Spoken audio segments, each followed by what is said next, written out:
ஏய் fan of பண்றீ. Current பில்ல நான் ஒப்பனா கட்டறேன். எப்ப பாரு எங்க அப்பனே இழுக்க வேண்டியது. சரிதான், அதை எடுத்து வை. பாவம் அந்த பொம்பளைக்கு மானமே போச்சு. நாடகத்துல மானம் போனது இருக்கட்டி இங்க ஏமானமே போய்கிட்டு இருக்கு. இதுக்கு தான் உங்களை ரோட்ல கோமணத்தை கட்டிட்டு குளிக்காதீங்கன்னு சொன்னேன். எவனோ வீடியோ எடுத்து போட்டானா? உனக்கு அந்த ஆசை வேற இருக்கா? உன் மயனை பாருடி. ஹாய், எங்க 2 பேர் வீட்லயும் எங்க காதலை ஏத்துக்கல, அதனால ஓடி வந்து கல்யாணம் பண்ணிக்கிட்டோம். உங்க ஃப்ரெண்ட்ஸ்ல இதே மாதிரி யாரும் ஓடி வந்து கல்யாணம் பண்ணிருந்தா கீழே கமெண்ட்ல டாக் பண்ணிருங்க. இந்த வீடியோ கீழே 30K கமெண்ட் வந்தா அடுத்த வீடியோல எங்க அப்பாவோட ரியாக்ஷன் போடுறோம். அதுவரை உங்களிடமிருந்து விடைபெறுவது உங்க ஓடுகாலி கப்பல்ஸ். வா உள்ள வாச்சலாம். வரே ராஜி இரு. வலது கலவை எங்கடா வந்த? காலை உள்ள வச்சா உன காலமாக்கிடுவேன். இப்படி சாதி மாதிரி கல்யாணம் பண்ணி என் மானத்தை வாங்கிட்டியடா. இல்லப்பா. ஏய், சந்தனத்தோட குங்குமம் தாண்டா சேரணும். இப்படி சாக்கடை சேரக்கூடாது. அப்ப நான் சாக்கடையா ராஜ்? நீ சாக்கடை இல்ல தங்கம், நீ தான் என்னோட பூக்கடை. அடி செருப்பால 30 வருஷமா கட்டி காத்த என் கௌரவத்தை இப்படி கூட்டத்துல குச விட்டு கலைச்ச மாதிரி கலைச்சிட்டியாடா. அப்ப நான் குசுவா ராஜ்? ஏய் சும்மா இருறி.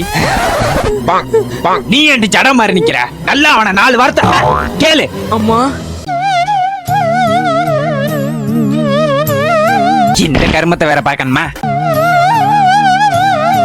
இப்படி சாப்பிடாம எலச்சு போயிட்டு முதல்ல உள்ள வாய சாப்பிடலாம். சரிம்மா பாடிச்சலாம். ஏய், எதை கேட்க சொன்னா எதை கேக்குற? போடி உள்ள. தப்பா கேட்டோமா? இனிமே இந்த வீட்ல உனக்கு இடம் கிடையாது. எனக்கு என் பொண்டாட்டி புள்ளைய விட என் கௌரவம் தாண்டா முக்கியம். இதுக்கு மேல இங்க நிக்க வேணாம் ராஜ், வா போயிரலாம். என்ன தம்பி வீடெல்லாம் பிடிச்சிருக்கா?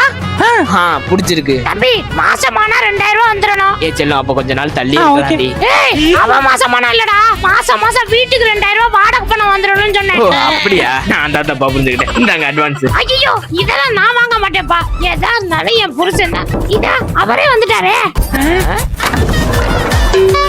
பட்டுமா இவனா? இவரு உங்க புருஷனா? ஆமாப்பா. இது யாருப்பா? உன் சித்திதான். உங்க பேர் என்ன சொன்னீங்க? கௌரவம்ப்பா. ஆட்டக்காரி கௌரவம்னா இந்த ஊருக்கே தெரியுமே. ஆட்டக்காரி கௌரவமா? எனக்கு என் பொண்டாட்டி புள்ளைய விட என் கௌரவம் தாண்டா முக்கியம்.